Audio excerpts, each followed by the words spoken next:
Hi friends, ఈరోజు మనం కాజు mushroom curry ఎలా చేయాలో ఈ వీడియోలో చూద్దాం. ఈ కర్రీ రైస్తో కానీ చపాతీ పుల్కాతో కూడా బాగుంటుంది. ముందుగా మష్రూమ్ తీసుకొని 2-3 టైమ్స్ క్లీన్ చేసుకోవాలి. తర్వాత ఇలా కట్ చేసుకొని ఒక బౌల్లో వేసుకుందాం.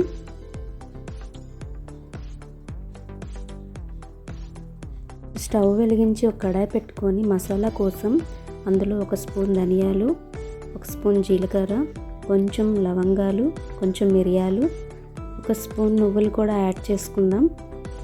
ఇలా వేయించిన మసాలాలు ప్లేట్లో వేసుకోవాలి.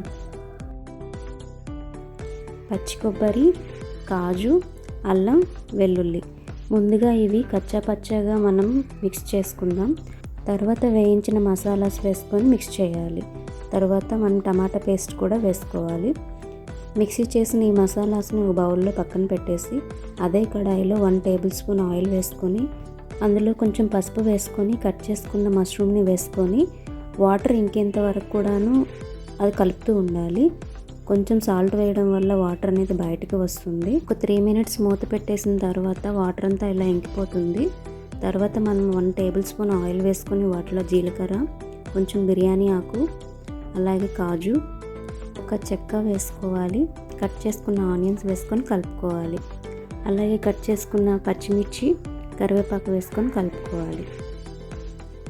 స్వీట్ కార్న్ ఇష్టపడే వాళ్ళు స్వీట్ కార్న్ కూడాను యాడ్ చేసుకోవచ్చు. ఇప్పుడు ఈ మసాలా పేస్ట్ని పచ్చివాసన పోయేంత వరకు కూడా కలపాలి.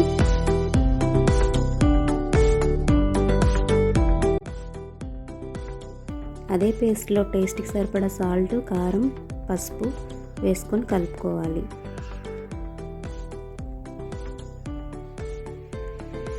అలాగే టమాటా పేస్ట్ని కూడా యాడ్ చేసుకోవాలి. కొంచెం వాటర్ వేసుకున్నాక కలుపుకొని మష్రూమ్ని యాడ్ చేసుకోవాలి.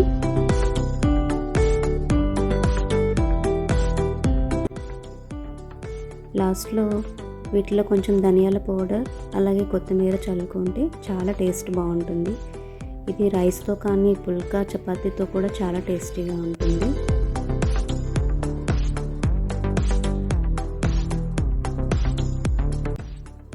Thanks for watching. Please subscribe my channel.